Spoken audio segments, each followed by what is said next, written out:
I always thought my sister would be the death of me, but I never expected her to try to kill my birthday first. My name is Eden, and this morning I turned 28. I'd spent weeks planning a small celebration at my favorite cafe downtown, nothing fancy, just brunch with my family. Kind of quiet gathering where everyone shows up, shares a meal, and maybe pretends to like each other for an hour or two. I should have known better. Eden pushed me. Ivy's scream pierced through the peaceful morning air just as I was setting down my coffee. She was sprawled dramatically across the cafe floor, clutching her ankle like it had been mangled by a bear rather than her own clumsiness. I didn't even touch her, I said, but my voice came out too quiet, too defensive. Already, my mother was rushing to Ivy's side, cooing and fussing over her like she was still 5 years old instead of 30. How could you be so careless? My mother shot me a disapproving look while helping Ivy into a chair. You know your sister has sensitive ankles from her dancing days. Right. The 3 months of ballet lessons she took when she was 12. Apparently, that qualified as a dancing career in Ivy's revisionist history. My father barely glanced up from his phone. Girls, please. Not today. Not today. The same thing he'd been saying for 28 years whenever Ivy pulled one of her stunts. I watched as the waitress hurried over with an ice pack, clearly concerned. Ivy accepted it with the practiced grace of a seasoned performer, her mascara-rimmed eyes wide with manufactured pain. I just wanted to give my baby sister a birthday hug, Ivy whimpered. I didn't expect her to get so aggressive. That's not what happened, I started to say, but my grandmother Mabel cut me off with a gentle squeeze of my hand under the table. I looked over to find her watching me with knowing eyes. Perhaps we should order, Mabel suggested, her voice carrying just enough authority to redirect everyone's attention. I hear the blueberry pancakes here are divine. But the damage was already done. My carefully planned birthday brunch had become the Ivy show as usual. I watched my mother flutter around her firstborn while my father retreated further into his phone. The gifts I'd spotted them carrying earlier remained unopened in their bags, forgotten in the drama. Noah, my best friend from college who'd driven 2 hours to be here, leaned over and whispered, "Want me to accidentally spill my mimosa on her new white dress?" I smiled despite myself. Don't tempt me. As everyone settled into ordering, I caught Ivy watching me with that familiar gleam in her eye, the one that always appeared when she'd successfully redirected attention to herself. But there was something different this time. Something almost desperate in the way she kept glancing between me and our parents. "Oh!" Ivy suddenly exclaimed, making everyone jump. I almost forgot, I have some exciting news. She paused for dramatic effect, waiting until all eyes were on her. Ethan and I had lunch yesterday. My stomach dropped. Ethan, my fiancé. He was so sweet, she continued, twirling her hair innocently. We talked for hours about the wedding plans. He had some concerns he wanted to discuss. The room seemed to tilt slightly. Ethan hadn't mentioned meeting my sister. In fact, he'd told me he was working late yesterday. What kind of concerns? I heard myself ask, my voice steady despite the sudden ringing in my ears. Ivy's smile widened just a fraction, like a cat who'd finally cornered its prey. Oh, you know, just wedding things. But don't worry about it today. It's your birthday, after all. As conversation resumed around us, I felt Mabel's hand squeeze mine again. But this time I barely noticed. All I could think about was Ethan and Ivy and all the little things that suddenly weren't adding up. Happy birthday to me. Christmas at the Hale house always felt like a carefully choreographed performance, with Ivy as the star and the rest of us as her reluctant supporting cast. This year was no different, except now I had the added weight of Ethan's secret lunch with my sister hanging over my head. I hadn't confronted him about it yet. Something held me back. Maybe the same instinct that makes you freeze when you spot a snake in your path. Eden, darling, could you help in the kitchen? My mother called out, though she was already elbow-deep in cookie dough with Ivy, their matching festive aprons dusted with flour. I knew what help meant, stand in the corner and hand them things while they bonded over family recipes I was never taught. Actually, I said, I need to finish wrapping presents. My mother's face fell slightly. Oh. Well, Ivy and I have it covered then. Course they did. I retreated to the guest room where I'd been staying. My childhood bedroom having long since been converted into Ivy's meditation space, complete with a yoga mat she'd never used and crystals she couldn't name. The room still smelled like the lavender candles she'd insisted on burning during her latest spiritual phase. A soft knock at the door made me jump. Come in, grandmama belle. She smiled, closing the door behind her. Still have that sixth sense about me, I see. Her eyes landed on the modest pile of presents I'd brought. Need help wrapping? No, I hesitated, then pulled out my phone. Look at this. I showed her the Instagram post I'd been staring at for the past hour, a photo of Ethan at some upscale restaurant, date stamped from yesterday. In the background, barely visible but unmistakable, was Ivy's distinctive red coat draped over a chair. Mabel's eyes narrowed. Have you talked to him?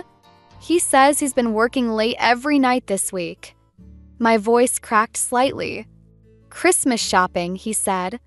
That boy never could lie worth a damn, Mabel muttered. She reached into her purse and pulled out an envelope. I was going to wait until tomorrow, but I think you need this now. Inside was a check that made my eyes widen. Grandma, I can't. You can and you will. Her voice was firm. I've watched you dim your light for years, trying to keep the peace. But peace at the cost of your soul isn't peace at all. Before I could respond, Ivy's voice rang through the house. Present time! Downstairs, the living room had transformed into what looked like a department store display. Ivy sat cross-legged by the tree, surrounded by expertly wrapped gifts and coordinating papers. Mom, Dad, these are for you. She handed them each large, expensive-looking packages. My mother unwrapped a designer handbag she'd been casually mentioning for months. My father received a rare first edition of his favorite book. My gifts to them, a handmade photo album for Mom and a vintage fishing lure I'd tracked down for Dad, suddenly felt inadequate in their simple wrapping paper. Eden's turn, Ivy sang out, handing me a small box. Inside was a self-help book, Finding Your Path, a guide for lost souls. I thought you could use it, she said sweetly. Especially with all the wedding stress. I forced a smile, even as I noticed Ethan shifting uncomfortably on the couch. Thanks, Ivy. It's thoughtful. Oh. She clapped her hands. That reminds me, Ethan and I were talking about the wedding yesterday. I had this amazing idea for your centerpieces. The room went silent. My mother's hand froze halfway to her mouth with a cookie. My father actually looked up from his book. Yesterday, my mother asked carefully, when were you two talking about centerpieces? Ivy's face flickered for just a moment before her smile returned. Oh, when we ran into each other at that new place downtown. Pure coincidence. Right, Ethan? But Ethan wasn't looking at any of us. His eyes were fixed on his phone, his face pale. That's when my own phone buzzed. A text from Noah, call me now. You need to see something. I stood up, the self-help book falling forgotten to the floor. Excuse me, I said, my voice steady despite the thunder of my heartbeat. I need to take this call. As I left the room, I caught Mabel's knowing look. Whatever Noah had found, it was time to stop dimming my light. Noah's voice crackled through my phone speaker as I huddled in the guest bathroom. You're not going to believe this, but Ethan's been making reservations at the Rosewood Hotel, multiple times over the past month. My fingers went numb against the phone. The Rosewood was where Ivy always stayed when she wanted to clear her head, her words for whenever she needed attention or was plotting something.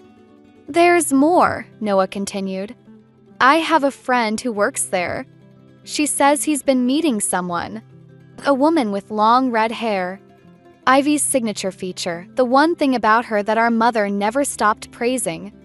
I ended the call and splashed cold water on my face, staring at my reflection. The bathroom door creaked open and Ivy slipped in like a ghost. "Everything okay, sis?" Her concern would have seemed genuine to anyone who didn't know better. "You've been up here an awfully long time. How long have you been sleeping with my fiancé?" The words left my mouth before I could stop them. Ivy's face remained perfectly composed, but her hand tightened on the doorknob. "I don't know what you're talking about," she said softly. "Is this about lunch yesterday? I told you we were just discussing wedding plans. At the Rosewood Hotel?" A flicker of something surprise? Fear? Crossed her face before she recovered. "Eden, you're being paranoid. This is exactly why I got you that self-help book. You've always had such trust issues. Stop." My voice came out stronger than I expected. "Just stop lying. For once in your life, tell me the truth." She studied me for a long moment, then smiled. Not her usual practiced smile, but something darker. "You want the truth? Fine. Yes, I've been seeing Ethan. For months now. And you know what? He came to me. Said he was tired of living in my shadow, always being known as Ivy's sister's fiancé. The irony might have made me laugh if I wasn't fighting back tears. "You couldn't let me have this one thing, could you?" "One thing?" Ivy's voice rose slightly. "You got everything. Grandma's attention, Dad's pride when you got into college, Mom's worry when you moved away. Poor little Eden, so independent, so different from her attention-seeking sister. That's not. I had to fight for every scrap of attention," she continued, her composure cracking. "Do you know what it's like to watch your perfect little sister swan off to college while everyone praises her bravery? To hear Mom and Dad whisper about how you're the sensible one, the stable one?" A knock at the door made us both jump. "Eden." It was Ethan. "Your mother's asking for you both. Dinner's ready." Ivy's mask slipped back into place so quickly it was terrifying. "Coming," she called cheerfully. Then, in a whisper to me, "Don't make a scene. It's Christmas, after all." She opened the door to find Ethan standing there, looking uncertain. The way his eyes darted between us told me everything I needed to know. "Actually," I said, my voice steady, "I think it's time for some truth at the dinner table." Ivy grabbed my arm. "Eden, don't." But I was already moving past her, past Ethan, down the stairs. Behind me, I heard their hurried footsteps, their urgent whispers. The dining room fell silent as I entered. My mother was just setting down her prized Christmas roast, my father actually looking up from his phone for once. Grandma Mabel watched me with knowing eyes. "Eden," my mother's anxious voice. "What's wrong?" I looked at my sister and my fiancé, now hovering in the doorway like guilty shadows. Then at my parents, who had spent years choosing peace over truth. Finally at Mabel, who nodded almost imperceptibly. "I have an announcement," I said, reaching for Grandma's check in my pocket. "I'm going back to school. And I'm going alone." The roast hit the table with a thud as my mother's hands began to shake. Behind me, I heard Ivy's sharp intake of breath. This wasn't revenge, not yet. But as I stood there, watching my carefully constructed world crumble, I realized it was something better: freedom. 3 months into my return to college, I got the first text from my mother. "Ivy's engaged to Ethan." I deleted it without responding and went back to highlighting my business law textbook. My tiny studio apartment felt like a fortress, just me, my studies, and blessed silence. No drama, no performances, no. My phone buzzed again. This time from an unknown number. "Eden, it's Ethan. Please let me explain." I blocked that one too. The next morning, Noah was waiting outside my first class with coffee and that look he gets when he's about to say something I won't like. "Your sister's engagement announcement is trending locally." Of course it is. I took the coffee, burning my tongue on purpose. Pain felt better than thinking about them. "There's something else." Noah pulled out his phone, showing me a local news article. Your grandmother's community garden project? The one she's been working on for decades? The city's selling the land to developers. Ivy's leading the campaign to turn it into luxury condos. My coffee cup crumpled in my hand, hot liquid spilling over my fingers. The garden was Mabel's life work, the only place I'd felt truly safe growing up, where she'd taught me about patience, growth, and standing my ground. She knows exactly what she's doing, I said, wiping my hand on my jeans. This isn't about condos. It's about hurting Grandma to get to me. Noah's expression darkened. There's a city council meeting tonight. Public comments welcome. I can't, I said quickly. I have an exam tomorrow and… Eden. Noah's voice was gentle but firm. You've been hiding in your books for months. Maybe it's time to plant your feet and grow something of your own. Council chamber was packed when I arrived. Ivy stood at the podium in a perfectly tailored suit, her red hair gleaming under the fluorescent lights. This development project will bring jobs, revenue, and modern housing to our community, she was saying. The old garden, while charming, serves only a handful of elderly residents who… That's not true. The words left my mouth before I could stop them. Heads turned as I stood. The garden serves hundreds of families, provides fresh produce to 3 local food banks, and runs education programs for schools. Ivy's smile didn't waver. Eden! How lovely to see you. Though I'm surprised you take time from your studies to discuss local politics, especially given your… limited experience with community development. Limited experience? I walked toward the podium, my voice stronger with each step. I grew up in that garden. I watched Grandma Mabel build it from nothing while you were too busy staging accidents and stealing boyfriends to notice what actually matters. Gasps rippled through the crowd. Ivy's smile cracked slightly. Always so dramatic, she said softly. This is why Ethan chose. Don't. I was close enough now to see her hands trembling slightly on the podium. This isn't about Ethan. This is about you destroying something beautiful because you can't stand seeing others grow. The council will vote next week, she snapped, mask slipping. And when they do, they'll have all the documentation showing how the garden meets protected status requirements. I pulled out a thick folder. Every volunteer hour, every donation, every educational program documented and certified. Grandma Mabel taught me more than just gardening. For the first time in my life, I saw real fear in Ivy's eyes. She grabbed my arm as I turned to leave, her nails digging in. Why can't you just let me win? She hissed. Just once. I looked at her hand on my arm, then into her eyes. Because some things are worth fighting for. As I walked out, my phone buzzed with a text from Grandma Mabel. The seeds of change need strong roots to grow. Come over tomorrow. We have work to do. For the first time in months, I smiled. Ivy might have taken my fiancé, but she'd forgotten the most important lesson from the garden. What doesn't kill you makes you stronger. And I was done being pruned back. The city council voted to protect the garden, but Ivy wasn't done fighting. She announced her wedding date, the same weekend as the garden's annual fundraising festival. Of course, everyone was expected to attend her intimate celebration of 300 guests. I was elbow-deep in soil when Noah brought me the news. Your mother called.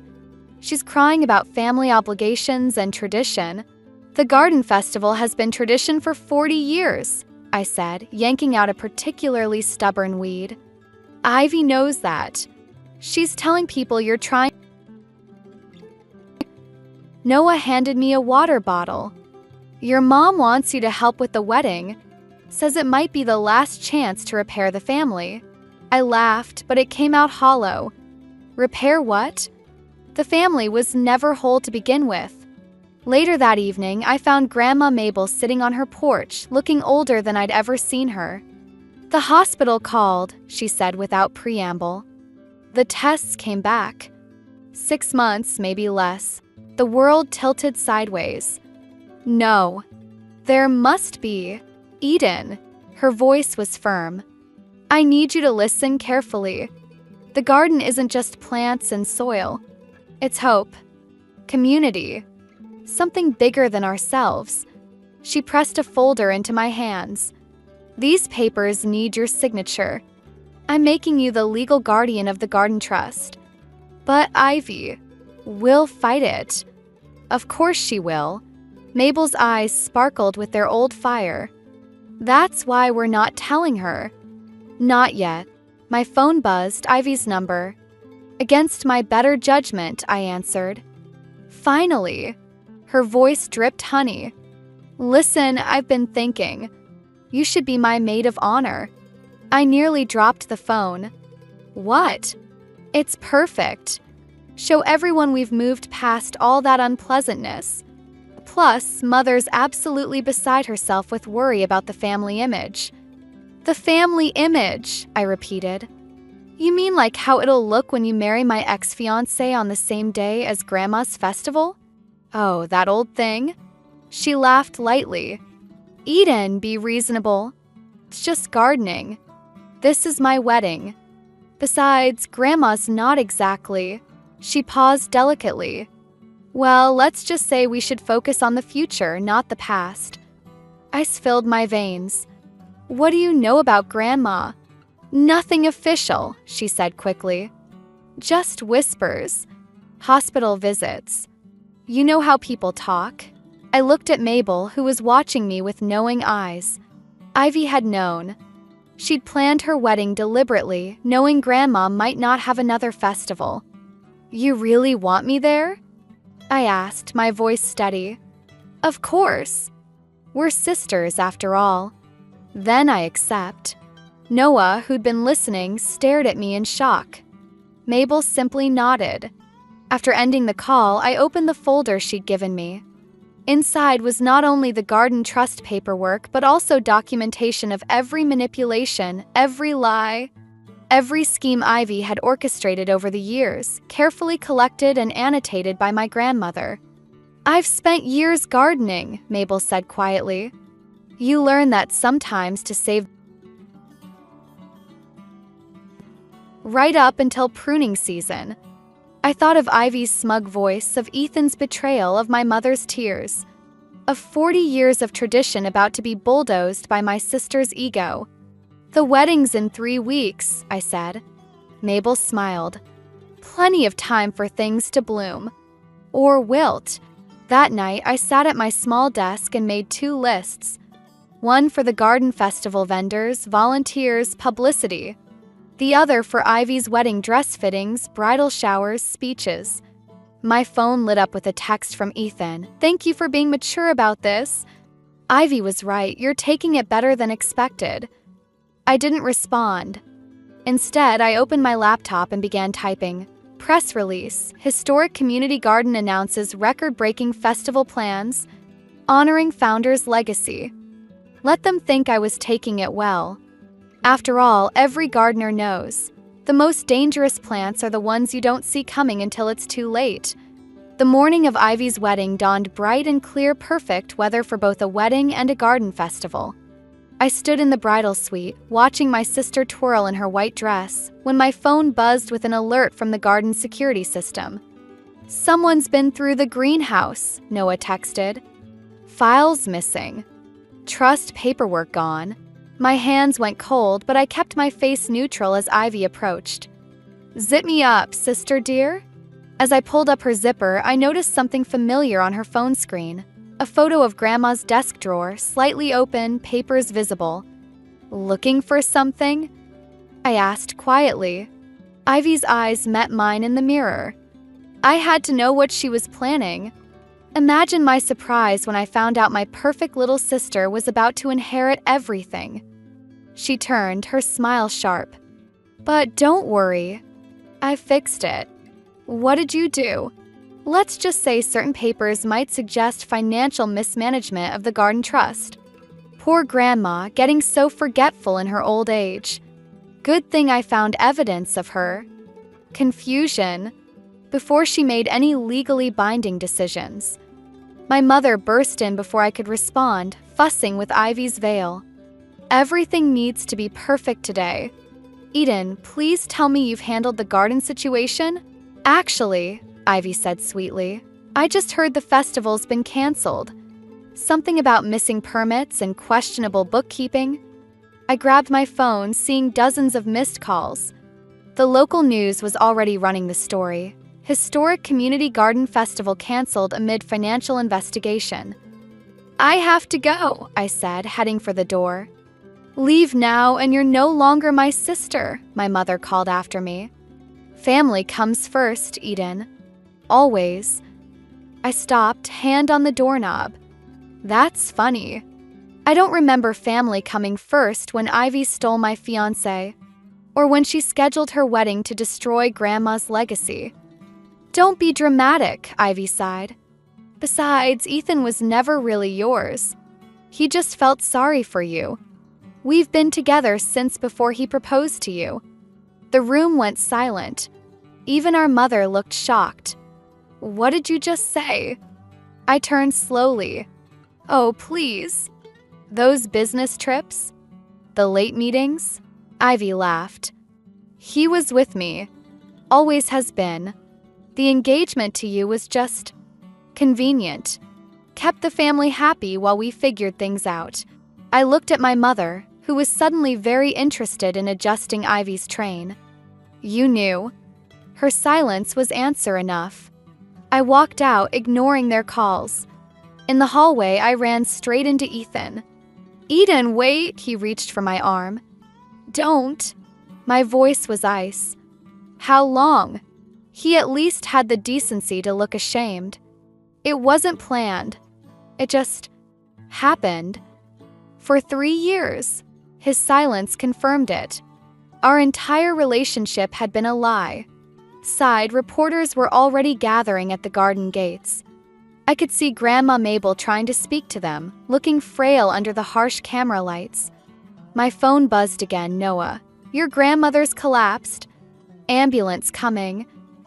I ran, but by the time I reached the garden, the paramedics were already loading her into the ambulance. As they closed the doors, I caught a glimpse of her face pale, but her eyes were clear as they met mine. The seeds, she mouthed, pointing weakly toward the greenhouse. But when I reached the greenhouse, I found it ransacked. Every drawer opened, every file scattered. On Grandma's desk sat a single envelope, the original trust paperwork, torn to pieces with a note in Ivy's handwriting. Some plants need to be pruned to save the garden. Isn't that what Grandma always said? My phone lit up with a final text from my father of all people. Your mother's right. Family first. Come back to the wedding. We can fix the garden situation later. I looked at the destroyed greenhouse, thought of Grandma in the ambulance, of 3 years of lies and manipulation, of a lifetime of being pruned back to let Ivy bloom. You're right, I texted back. Family does come first. That's why I'm choosing Grandma. I turned off my phone and began gathering the torn pieces of paper. Ivy might have shredded the trust documents, but she'd forgotten something crucial about gardens. From scattered seeds, new things grow. 3 days after Ivy's wedding, Grandma Mabel passed away in her sleep. The reading of her will was scheduled for the morning of the garden's annual harvest festival, the event Ivy had tried so hard to destroy. I arrived early to find Ivy already there, wearing black designer mourning wear that probably cost more than most people's monthly rent. Our parents sat beside her, while Noah stood quietly in my corner. Before we begin, the lawyer said, Mrs. Finch recorded a video message. Grandma's face appeared on the screen, tired but determined.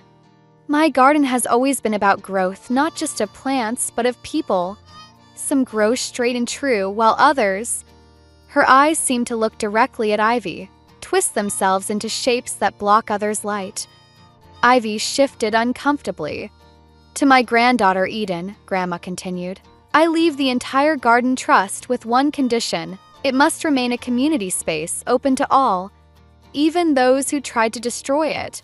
What? Ivy stood up. That's impossible. I have documentation proving Grandma was mentally unfit. Ah, yes, the lawyer interrupted, pulling out a folder. About those documents.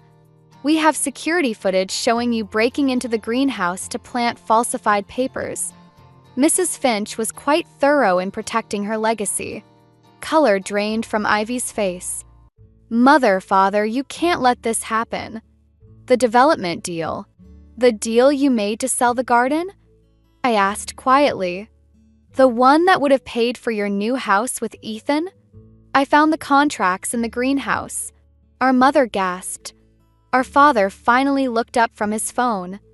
You don't understand, Ivy's voice cracked. This was my chance to prove I could be successful on my own. Not just the pretty sister, the charming sister, the one who has to fight for every scrap of attention. Fight for attention? I couldn't help laughing. You had everything.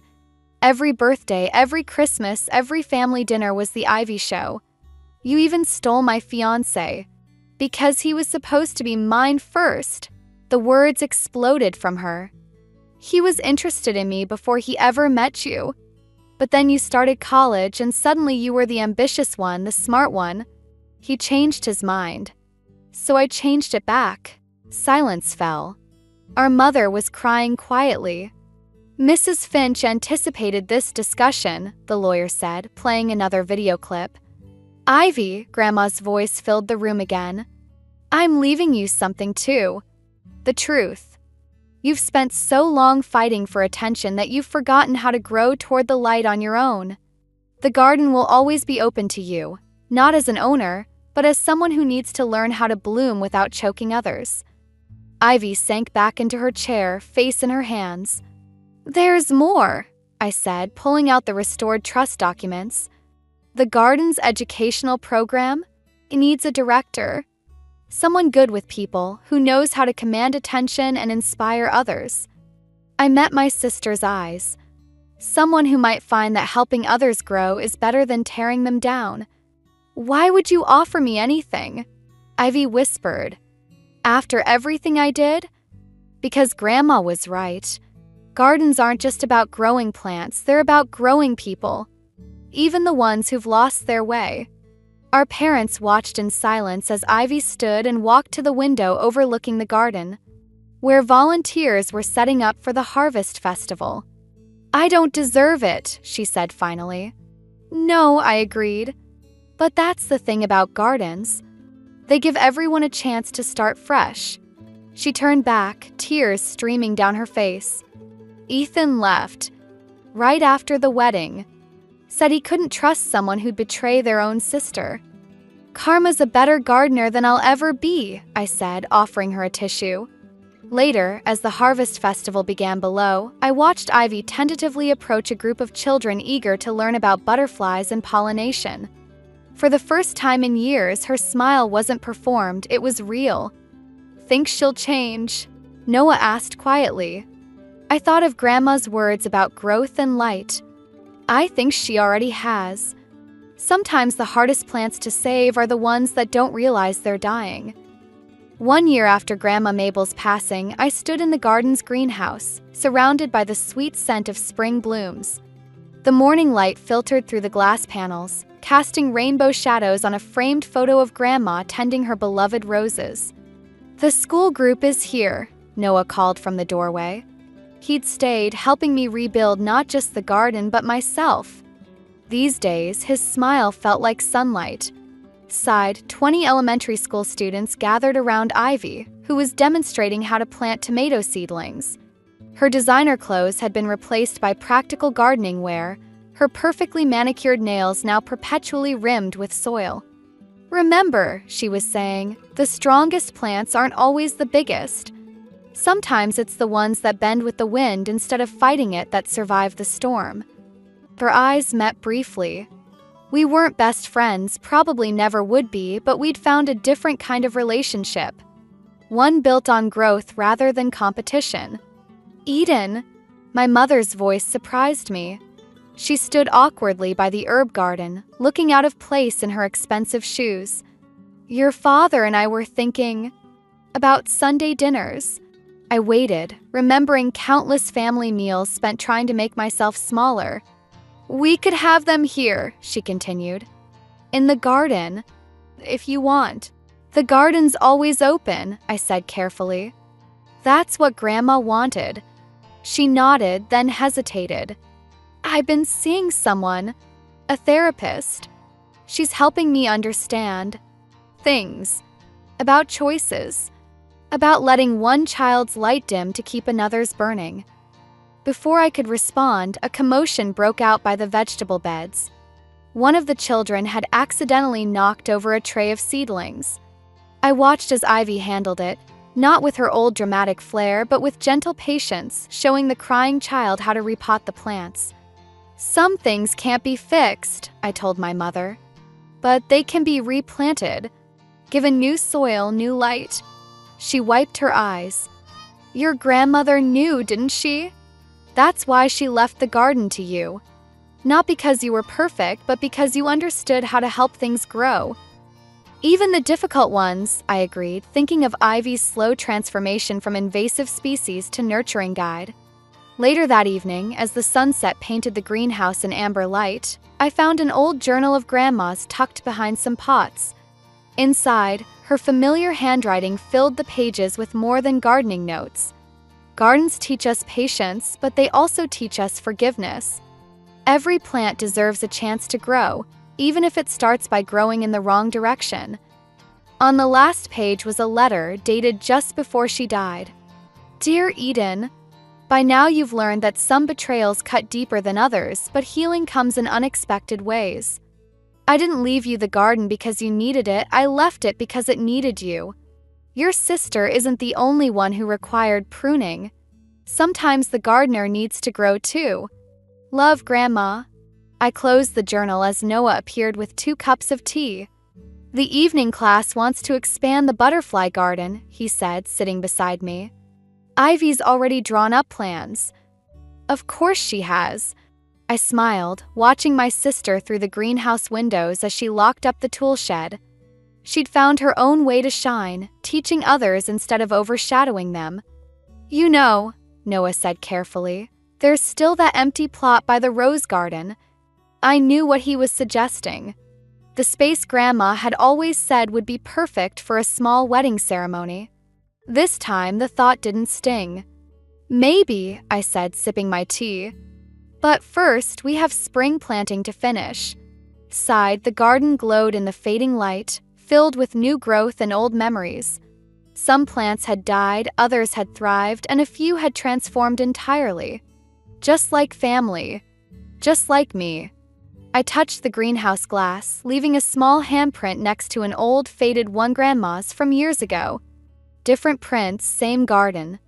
Different people, same roots. Sometimes the best revenge isn't getting even.